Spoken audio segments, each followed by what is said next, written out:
for the sake of recording. All right. Definitely let me know, guys, if you have any questions, but we are going to go as quickly as possible. So central tendencies, mean, median, mode, this should be, I pray and hope, a review for most of you. Like I said, I'm going to go pretty fast, and the PowerPoints are up on Canvas, so you can look over them. This is coming from your textbook. I'll just go ahead and read it with you. So the average price of an ounce of gold is $1,200. The Zippy car averages 39 miles per gallon on the highway, and a survey showed the average shoe size of women to be 9, I assume inches, but yes, size 9.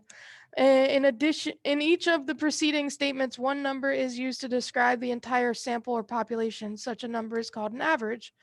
There are many ways to compute the averages, but we will study only 3 major ones. The easiest average to compute is the mode. Okay, hopefully you all are aware and or remember that mode is the number that occurs most frequently. You can have more than one mode in a data set.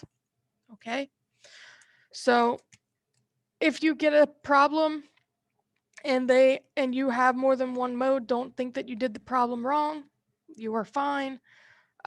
Typically, the way I teach my students is it is the number that happens the most. However, some teachers also teach it as pretty much any number that kind of repeats. So in this case, we have 4 showing up 4 times. So scanning the data, we see that the 4 is the mode because more words have 4 letters than any other number. You can also see, and I would not take off if you saw 3, there are 3 3s, and there are also 2 2s. So the only thing you couldn't put down for me would have been the 8 and the 5 and the 7. If you wanted to go kind of based on like 4 being your max, and then you had another set of 4, so you did like say 4 and 9 if there were 4 9s. I'm fine if you want to go with the absolute most. I'm just wanting you guys to realize that mode doesn't always have to be only one answer. Does that make sense to everyone? You can have more than one mode in a data set. I'm not sure how WebAssign will see it. They may want the most, but if they have a number set, again, that has the same set, so 3 3s and 4 3, 3 3s, 3 4s, 3 5s, then all 3 of those would be a mode. Okay. Not every data set has a mode. So for instance, if we're talking about grades, A, B, C, D, E, F, well, I guess not E, but there's not really, you can't really tell me that there are, that like A would be a mode because you don't know what level of A they have. Okay. So mode is more typically done with numbers. If I was kind of a bit of a dummy and I gave you an example or a data set that had letters, you could either say the letter grade that appeared the most and I would give it to you, or you could say this data set is not able to have modal, or however you want to word it. Next is median. Median is something that you guys should be super aware of. It's what the old school average is. It's like the average of the averages. So instead of adding up all of your numbers and dividing by the total, you're adding up the middle 2 numbers and dividing by 2 if it's an even set, and you're looking at the middle value if it is a odd set. The key thing you guys have to remember is it has to be ordered from smallest to largest. Okay? If you just try to, start counting and it's not in that situation, then you could end up with the wrong answer. All right. Okay, so to find the median here, let's just do this real quick. So we know that we have to rewrite it. So we have 18, 19, 27, 28, and 35. How many do we have? 1, 2, 3, 4, 5, 6. So we know that we have to look at the middle two. 19 and 27 gives us a sum of 46. Divide by 2. So our median is 23. Okay. Something you guys need to be aware of, your median does not have to be part of your data set. Okay. Again, median and what's the other one? Not mode. Whatever, we'll get to it. But mode has to be part of your data set. Okay. It has to be repetitively in there. Median does not have to be in your data set at all. Okay. And this is going to end up showing you how to do it. Okay. According to the brand, we'll cut 35 cents. So then now you're just going to be looking at 19. Okay. All right.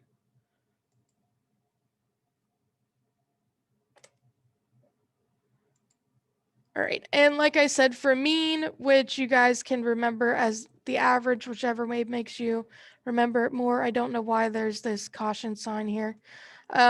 You're going to order the data set for the ordered data set of size n, position the middle value, n plus 1 divided by 2.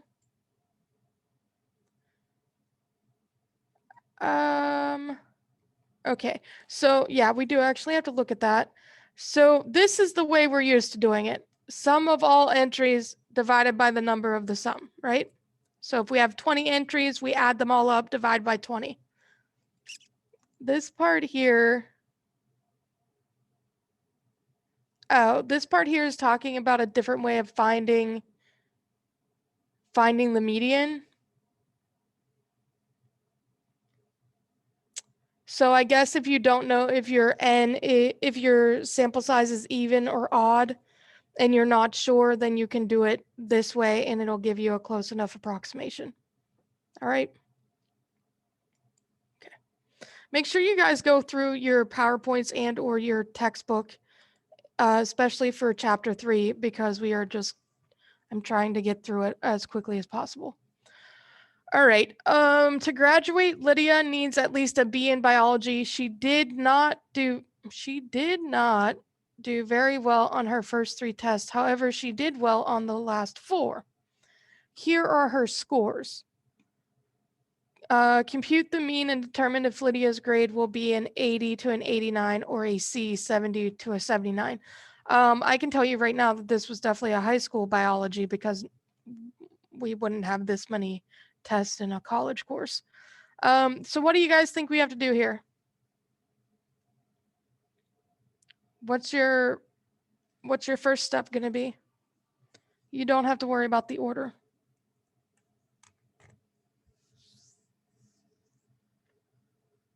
You have to add them all up.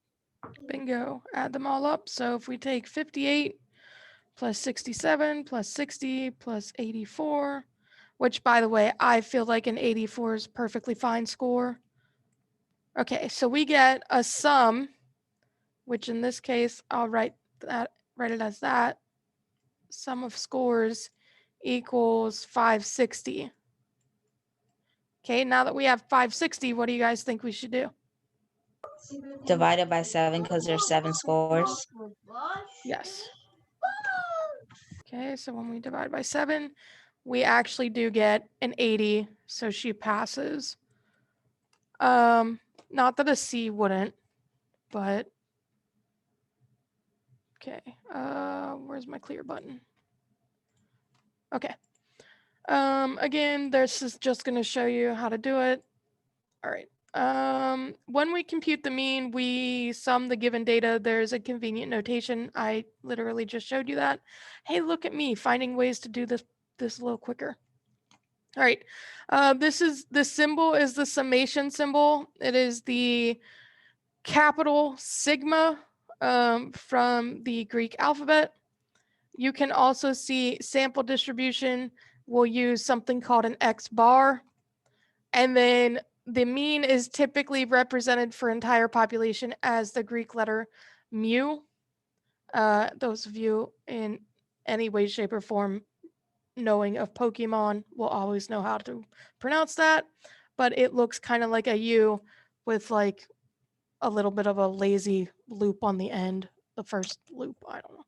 That's just how I think of it. I am not going to pick on you guys for how you write stuff down, so don't worry about that. We literally just worked through this. So there is no difference truly between sample statistic X bar and your population parameter mu. They are found the exact same way. This notation, which you may want to note down or at the very least have on a separate sheet of paper, when we have exam 2 that covers chapters 3 and 4, you might be asked this information, but I want you to know that in terms of conceptuality, in terms of understanding, hey, how do I get the answer here? You do it this same exact way. You add up all the data points and you divide by the number of how many data points you have. These little notation marks, not the world's greatest thing if you don't get that right, okay? Yes, is it nice for you to memorize? Sure, but I'm not going to harp on you if you write that stuff down incorrectly, okay? As long as you know how to do the math, I'm going to be fine. I can let you know that it's a little n here because you're dealing with a sample. It's a big N here because you're dealing with a population. Okay, do we see just the little nuances that somebody decided, probably some old dead white guy who wanted to be a little bit picky, decided to just do that, all right? Sometimes mathematicians and statisticians, they just have too much time on their hands, so that's what they do. All right, we have seen 3 averages, the mean, median, and mode. For later work, the mean is most important. Absolutely true. Mode and median we will cover in this chapter, and that's about it. A disadvantage of the mean, however, is that it can be affected by exceptional values. A resistant measure is one that is not influenced by an extremely high or low data value.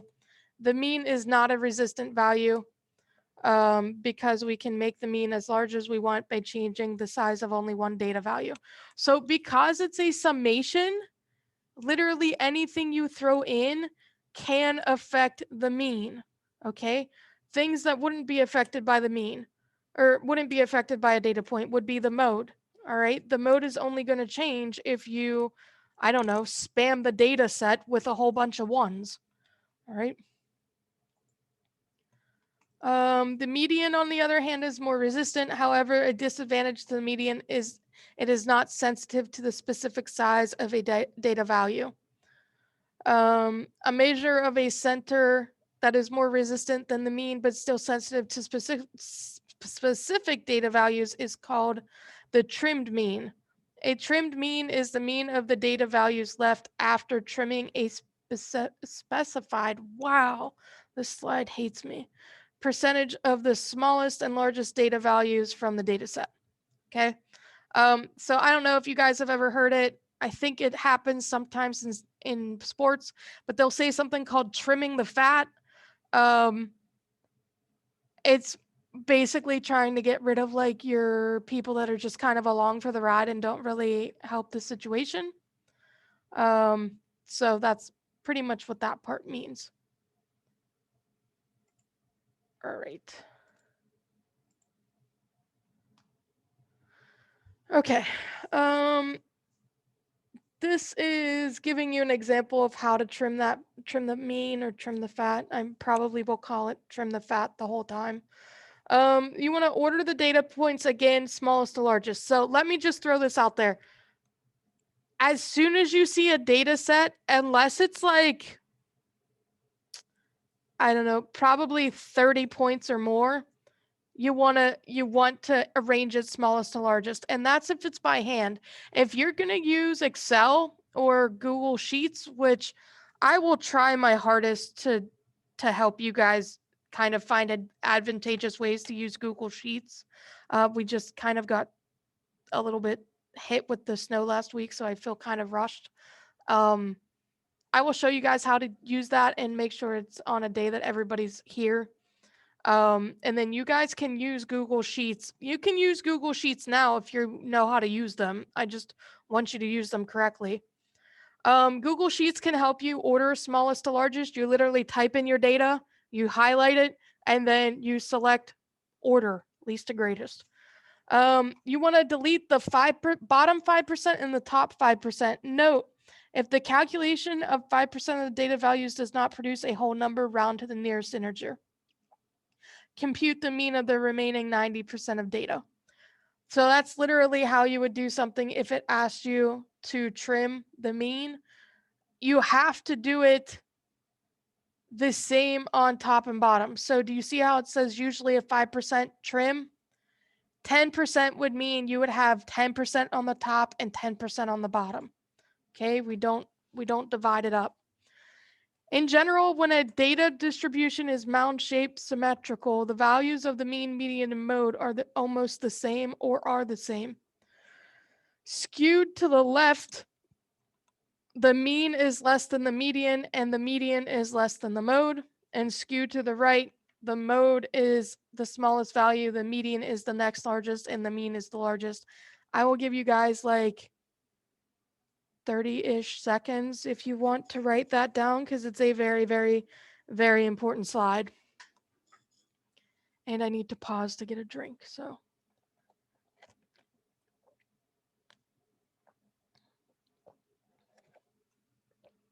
All right.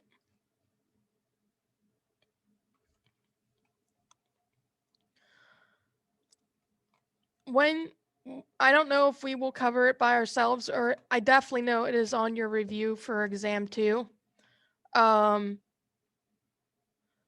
You will want to kind of write these informations down when you have your little chart, because you definitely want the shapes. And then someone remind me at the end of class before we leave that I want to ask a question. Oh, okay, here it is. Nice. So yeah, go ahead and write those down.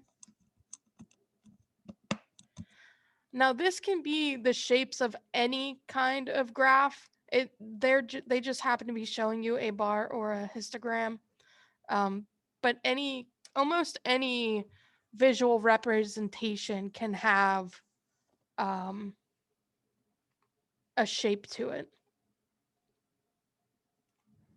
And typically when you guys create these, you will write in, hold on, you will write in where your mean is. So your mean would go there, your mean would go here, and your mean would go here.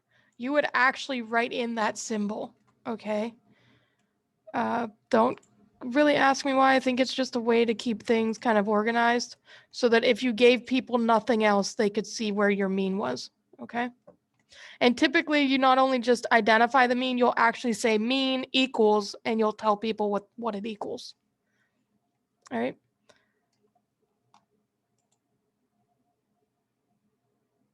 All right, holy buckets, so much on this slide. All right, weighted average. Best example for a weighted average for you guys that you see every single 9 weeks.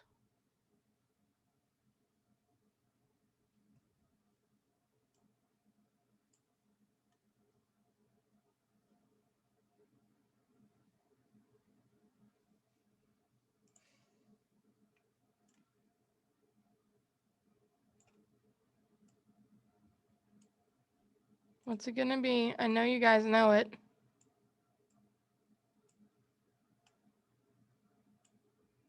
A weighted average. What do you guys think a weighted average is?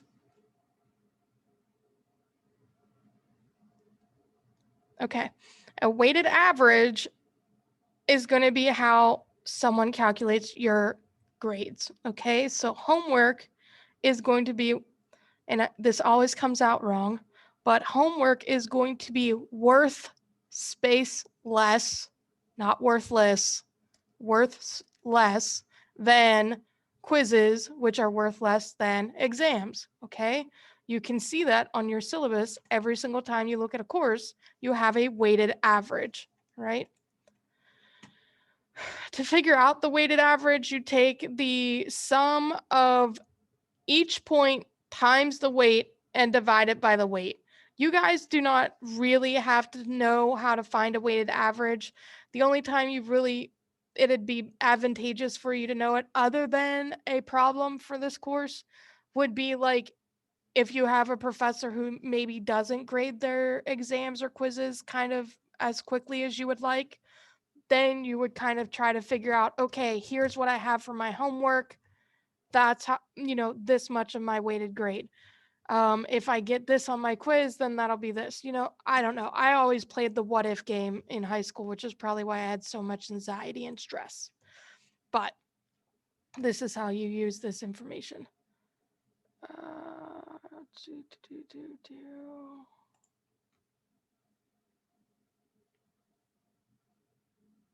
Okay. Again, this is just showing you an example. They used a 1 here because, again, it's grades. So, all right. This one is done. Any questions on mean, median, and mode? No? Okay. All right. You guys all still seeing that? Okay, cool. Measures of variation. This is where we're talking about range, variance, and standard deviation. You will potentially see variance more than you will see. So like last section, they said mean was very important and you would be taking mean with you and leaving behind median and mode. Range we deal with here. Range you should almost always be able to spit out to me. But standard deviation and variance, we will continue doing it in different ways. Range is obviously the largest subtracted by the smallest data value. So here our example would be 27 minus 17 gives you a range of 10. Okay. All right, so variance and standard deviation. We need a measure of distribution or spread of data around the expected value. Variance and standard deviation provide such measures. So we do have formulas for both. Let's just hope we can get there. All right, so this is a really good piece of information for you. I don't know how many of you are capable of taking a screenshot, but I would go ahead and screenshot it. It basically breaks down what each piece means. So it tells you that the X is the data value. It tells you how to find X bar and then tells you what X bar is. It tells you how to find the difference and then tells you how to find the sum of squares. I'm going to assume on the next page it's going to continue, but I'm not sure. This is something that would be very, very good for your review for the exam.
Okay. All right. Oh, good. It does continue. So sum of squares and sample variance. I did not create these slides. Otherwise, I would have tried to get it all on one thing. Go ahead and write these down because it is important.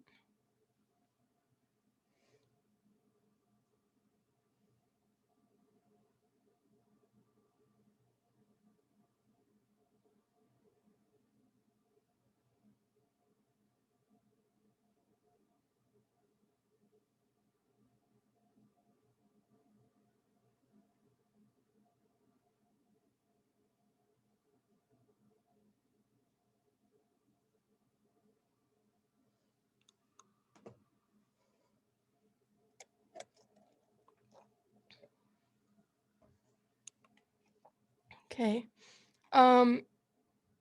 Again, you'll see here, we see sample variance. There is a population variance, but how you find it is exactly the same. Okay. I don't want you guys to feel like, there's a massive hardcore difference. The symbology is different, but the meanings behind it are basically the same, right? Sample standard deviation. Go ahead and write down your formula. This kind of helps explain it. And again, you can see the differences there.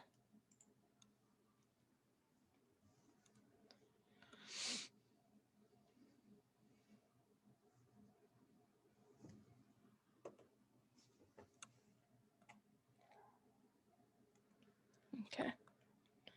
And if you guys need more time, I will put the YouTube video up on Canvas like I always do. Okay. And just a side note, I say this only because one of my students in my other class asked, if you miss a class or if you just want to rewatch the videos, I always put them back up on Canvas through YouTube. I never do this. Even though it's recorded with Zoom, I hardly ever have students go back in and have to use it through Zoom. I just don't use that method. All right. In statistics, the sample standard deviation and sample variance are used to describe the spread of the data about the mean X bar. The next example shows how to find these quantities by using the defining formulas. As you will discover for hand calculation, the computation formulas for S squared and S are much easier to use. Okay. Here they're just having you rewrite it. You can basically see that if you find the sample variance, you're literally taking that and taking the square root and you get the sample standard deviation. Okay, those are the two differences.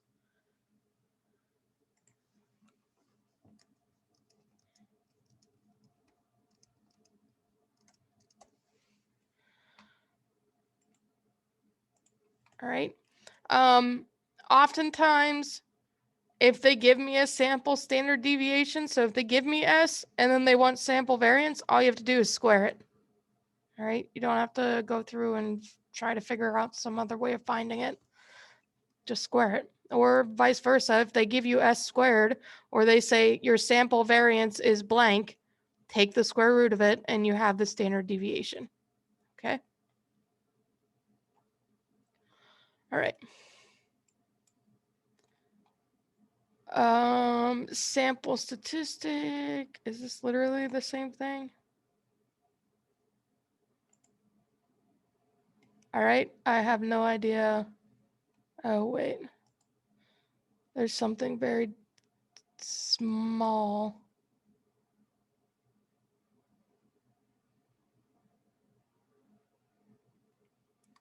All right. I think it's just showing you. Yeah. I'm sorry, but I'm going to highly recommend that you guys use 1 and 2. All right. I don't even want you to write down 3 and 4. Okay. So just ignore it. Yeah, I disagree with that process.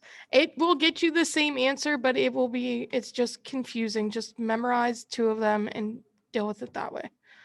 Okay, Big Blossom Greenhouse was commissioned to develop an extra large rose for the Rose Bowl parade. A random sample of blossoms from hybrid A bushes yielded the following diameters in inches for mature peak blooms. Use the definition formula to find the sample variance and standard deviation. Okay, so all right, I guess we'll just do it through the PowerPoint for the moment. It's just we don't have enough time to work through it a different way.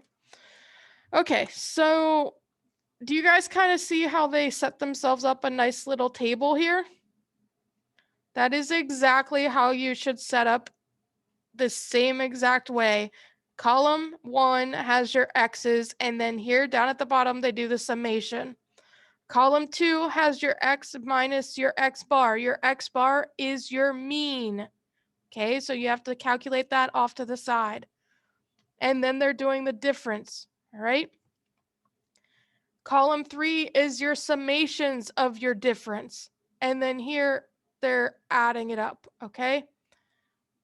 Very nice, very organized. You could do it in Google Sheets. You can do it by hand, obviously. It's just the longer it is, the more likely you could potentially make a mistake, but hopefully you guys won't. And obviously, if you did, I would take minimal amount of points off of you if you're doing it by hand. On Excel, doesn't really give you that much freedom to make a mistake. All right.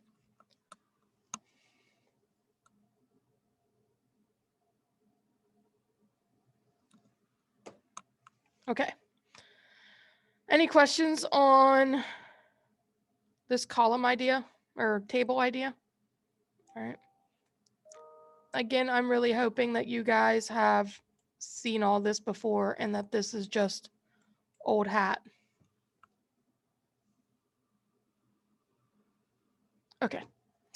That is the end of 3.2. All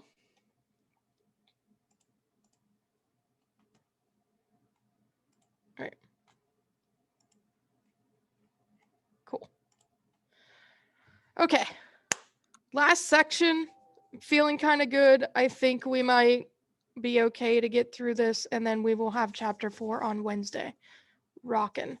Percentiles and box and whisker plots.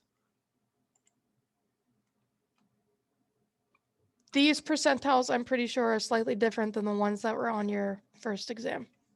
So we're going to interpret the meaning of percentile scores, compute the median, quartiles, and 5-number summary from raw data, make a box and whisker plot, interpret those results, and describe how a box and whisker plot indicates spread of the data about the mean, about the median. I will have to double check, but I am pretty sure I came up with a baseball project. I don't know if I offered it as bonus, so I might not have any examples for you, but that's a possibility if anyone feels like they may need some bonus points in this class. The other thing that you guys might want to consider after chapter 3 and 4 is if we come up to data sets, if you would like to practice and always remember how to do the median, quartiles, and 5-point summary, and then draw either a box and whisker plot. I cannot tell you that every time you were to maybe email me those results, especially if they weren't asked in the problem, but I might be willing to give some bonus points if I feel like people need them. Okay. So I'm hoping that you've all seen a box and whisker plot. Okay, they should be on most of your standardized testing. Literally, they get the name because they're two rectangles together, kind of look like I don't know, a cat's face, I guess, if you were to smash a cat. Please don't smash cats. All right. We've seen measures of central tendency and spread for a set of data. They're rhythmic, mean, X bar, and the standard deviation S will be very useful for later work. However, because they each utilize every data value, they can be heavily influenced by one or two extrema. We already learned that in section 3.1. In cases where our data distributions are heavily skewed or even bimodal, we often get a better summary of the distribution by utilizing relative position of the data rather than exact values. Okay. We know that the median is the average computed by using relative position of the data. If we were told that 81 is the median score of a biology test, we know that after the data have been ordered, 50% of the data fall at or below the median value of 81. The median is an example of a percentile. In fact, it is the 50th percentile. The general definition of the PEEF, that's so hard, percentile follows. So basically 100 minus P and you make it a percent, and that will tell you the percentile distribution. Okay. All right. In figure 3.3, we see the 60th percentile marked on the histogram. We see that 60% of the data lie below the mark and 40% lie above the mark. Okay. So if the test question had said, what score is equal to the 60th percentile, or what score would you use for the 60th percentile, you're going to go with the 79.5. Okay. All right. There are 99 percentiles in an ideal situation. The 99 percentiles divide the data set into 100 equal parts. However, if the number of data elements is not exactly divisible by 100, the percentiles will not divide the data into equal parts. I will probably never ask you a question on this. I mean, if you have more than 100 or not a divisible sample of 100, however you want to say it, then you're probably not going to have equal percentiles. Okay. What I care about more is that you can find the percentiles and what those are. There are several widely used conventions for finding percentiles. They lead to slightly different values for different situations, but these values are close together. For all conventions, the data are first ranked or ordered from smallest to largest. Again, notice that as soon as you get a data set, they're arranging it from smallest to largest. If you just get in that habit and go ahead and do it, it's going to make your life in this class a lot easier. A natural way to find the percentile is to find a value such that P% of the data fall at or below it. This will not always be possible, so we take the nearest value satisfying the criterion. It is at this point that there is a variety of processes to determine the exact value of the percentile. All right, when are we going to get to an example? Come on. We will not be very concerned about the exact procedures for evaluating percentiles in general, which I believe I already said that. However, quartiles are special percentiles used so frequently that we have adopted a specific procedure for their computation. Quartiles are percentiles that divide the data into fourths. 100% agree you have to know how to find your quartiles. All right. I would write this down. This will follow you, not just in this class, but I'm sure people will find ways to ask you again. The first quartile, Q1, is the 25th percentile. The second quartile, Q2, is equal to the median. The third quartile, Q3, is the 75th percentile. Again, several conventions are used for computing quartiles, but the convention on the next page utilizes the median and is widely adopted. So let's figure out how to do this before I hit the next page. You want to order from least to greatest. You want to find your median. Once you find your median, you're going to use it to find your other quartiles. Make sense? Excellent. Good. Let me know with a thumbs up if you need any more time to write this graphic down. Okay. All right. Oh, look at us. Order the data from smallest to largest. Find the median. This is the second quartile. The first quartile, Q1, is the median of the lower half of the data. That is, it is the median of the data falling below the Q2 position and not including Q2. This will make more sense when we see an example. The third quartile, Q3, is the opposite. Okay, it's above. So there definitely should have been an example of that.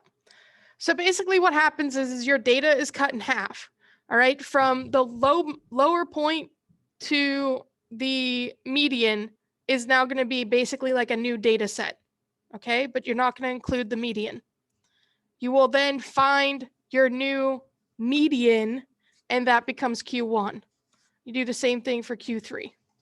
Interquartile range is Q3 minus Q1. That's all you really need to know about it. Okay, so here's an example. Here you can see the data set. You do not have to just follow along. You don't have to write this out. It says, as you can see, the cost varies quite a bit, partly because the bars are not uniform in size, and it wants us to find the quartiles. So first you have to put it from smallest to largest. Okay. All right. I'm going to guess that this is their Q2, this is their Q1, and this is their Q3. All right. Next, we find the median. All right.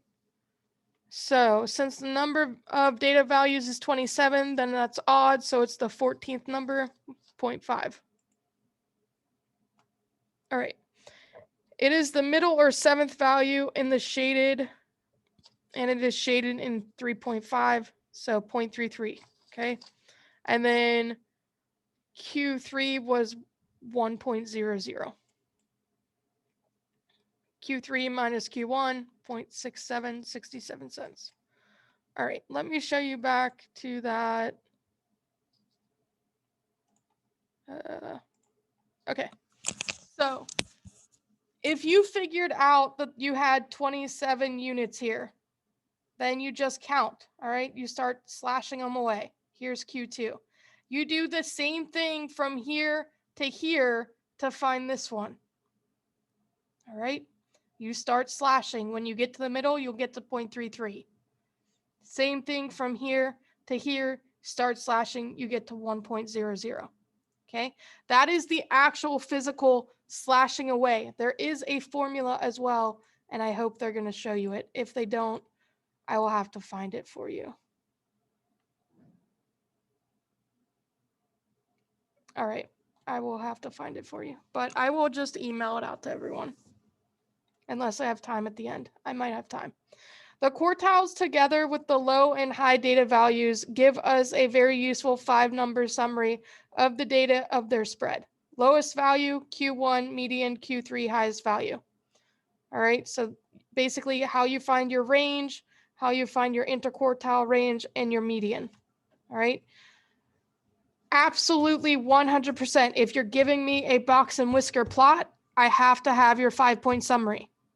Do not give me a box and whisker plot that does not have your 5-point summary. All right. And I don't just mean I drew my box and whisker plot and I labeled my 5-point summary.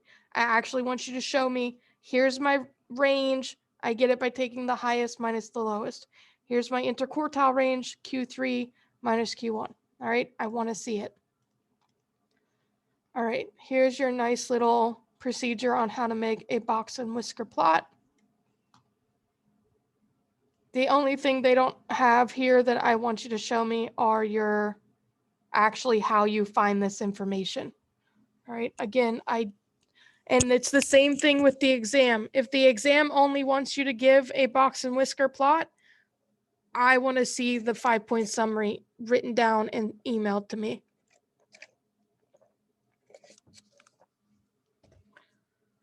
All right. I think you guys are pretty good on this. Okay, this is just another example. I'm only going to care if they show you the formula, which they did not. All right, so I will go back for the sake of the video and give you a few more seconds on each page so you can have time to pause. You guys can look at this example later. Oops.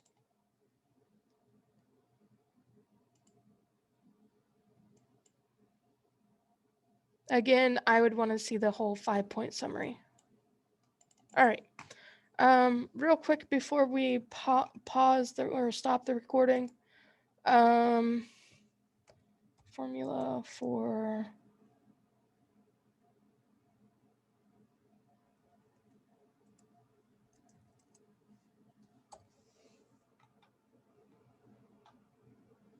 okay, so